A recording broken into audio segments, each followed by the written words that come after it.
हाँ जी बच्चों, मेरी तरफ से आप सभी को सुप्रभात। स्वागत है आप सभी का हिंदी की कक्षा में। तो बेटे, जैसे कि हम पिछले 2 दिन से हमारी पाठ्य पुस्तक का कार्य कर रहे थे, उसमें से हमने पाठ पढ़ा था 16 अब्राहम लिंकन का पत्र था और उम्मीद है आप सभी ने उसे पूरा कर लिया होगा। तो आज बेटे हम व्याकरण का पाठ नंबर 29 करेंगे, जिसका नाम है वाक्य विचार। तो आप लोग बेटे साथ साथ वर्क पूरा करते रहिए, क्योंकि जल्द ही आपकी बुक्स और नोटबुक्स चेकिंग के लिए मंगवाई जा रही हैं। तो ऐसा ना हो कि आपका काम पूरा ना हो और आपको फिर स्कूल में बुलाया जाए काम पूरा करने के लिए। और उम्मीद है कि आप सभी अपनी सेहत का पूरा ख्याल रख रहे होंगे, क्योंकि ठंड काफ़ी बढ़ चुकी है और इस मौसम के चलते आप लोग घरों में बैठकर इस समय का पूरा पूरा लाभ उठाएं कि आपको ज़्यादा समय मिला है अब। तो अपनी जिन बच्चों की राइटिंग स्किल या फिर रीडिंग स्किल अच्छी नहीं है, वो बच्चे उस पर ध्यान दें और उसमें सुधार करें। तो हम पढ़ेंगे वाक्य विचार। तो सबसे पहले हम पढ़ेंगे वाक्य की परिभाषा कि वाक्य कहते किसे हैं। देखिए, हमारे पास अलग अलग कई शब्द होते हैं, लेकिन जब हम उन शब्दों को आपस में जोड़ देते हैं तो हमारे पास एक वाक्य बन जाता है, जिसे हम इंग्लिश में क्या कहते हैं, सेंटेंस। सेंटेंस किससे बनता है? अलग अलग वर्ड्स को जोड़ने से, अर्थात अलग अलग शब्दों को जोड़ने से वाक्य बनता है। तो इसकी परिभाषा क्या होगी? शब्दों के व्यवस्थित समूह को वाक्य कहते हैं। व्यवस्थित का अर्थ क्या होता है कि एक क्रम में, सही क्रम में हम लगाएं। जैसे कि ये शब्द हैं, देखो, है राघव पढ़ता पुस्तक। ये वाक्य नहीं है, ये केवल क्या है, शब्द हैं। और अगर इनको हम व्यवस्थित क्रम में लिख दें, राघव पुस्तक पढ़ता है, तो ये एक अर्थपूर्ण वाक्य है। इसका हमें अर्थ स्पष्ट रूप से पता चल रहा है कि ये राघव जो है वो एक पुस्तक को पढ़ रहा है। तो इस प्रकार ये हमने वाक्य की परिभाषा कर ली है। आगे देखिए, अब हम पढ़ेंगे कि वाक्य विचार में हम किन किन रूपों को देखते हैं, हम कैसे वाक्य पर विचार करते हैं, अर्थात हम वाक्य की डिटेल को कैसे जानते हैं। तो सबसे पहले है वाक्य की गुण।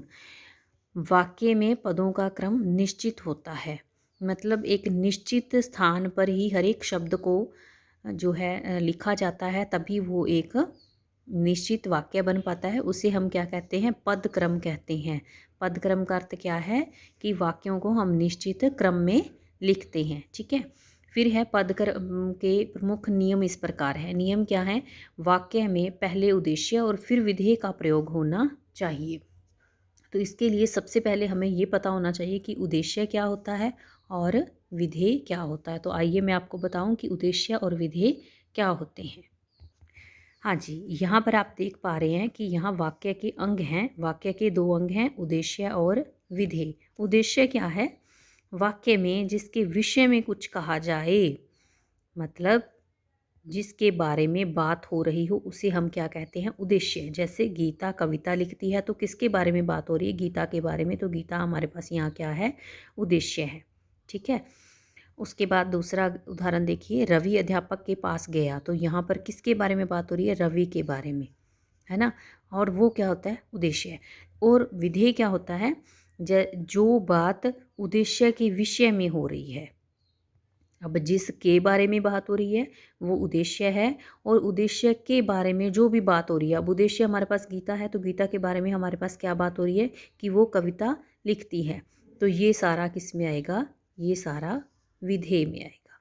ठीक है। इस प्रकार यहाँ पर रवि के बारे में क्या बात हो रही है कि अध्यापक के पास गया, तो इस सारे को हम किसका नाम देंगे? विधेय का नाम देंगे। ये हमारे पास उद्देश्य है और ये क्या है? हमारे पास विधेय है। तो इस प्रकार आपको ये समझ आ गया।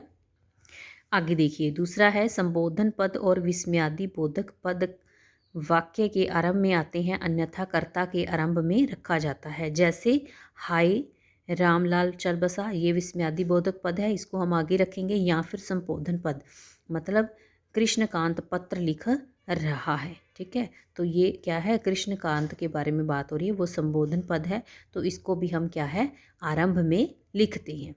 आगे है क्रियापद वाक्य के अंत में तथा कर्मपद कर्ता और क्रिया के बीच में रहते हैं। जैसे बालक पुस्तक पढ़ता है, तो अब जो क्रियापद है वो अंत में, क्रियाएं अंत में होती है ना, वह खेलता है, वह पढ़ता है, राम सोता है, तो क्रियाएं हमेशा पीछे होती हैं। ठीक है, उसके बाद है कर्ता कर्म या क्रिया के अर्थ में वृद्धि करने वाले विशेषण अथवा क्रिया विशेषण अपने संबंधित पदों से पूर्व आते हैं, मतलब पहले आते हैं। कि जो कर्ता होता है, कर्म होता है या क्रिया होती है, तो वो क्या है, वृद्धि करने वाले विशेषणों से, क्रिया विशेषण और विशेषण से पहले आते हैं हमेशा। जैसे चतुर बालक पीली पुस्तक धीरे धीरे पढ़ता है, मतलब इसमें देखिए चतुर क्या है, विशेषण है, बालक कर्ता है, पीली विशेषण है, पुस्तक कर्म है, और क्रिया विशेषण धीरे धीरे है, और पढ़ता है क्या है, क्रिया है। तो क्रिया हमने अभी पढ़ा था कि हाँ, क्रिया हमेशा पीछे आती है और विशेषण और कर्ता क्या है, वो आगे आ जाएंगे। आगे है प्रश्नवाचक पद, प्रश्न के विषय से पूर्व लगाया जाता है,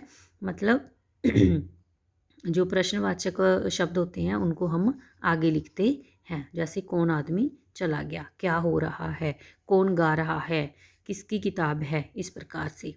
तो इतना हमने इस वीडियो में किया, बाकी हम करते हैं दूसरी वीडियो में।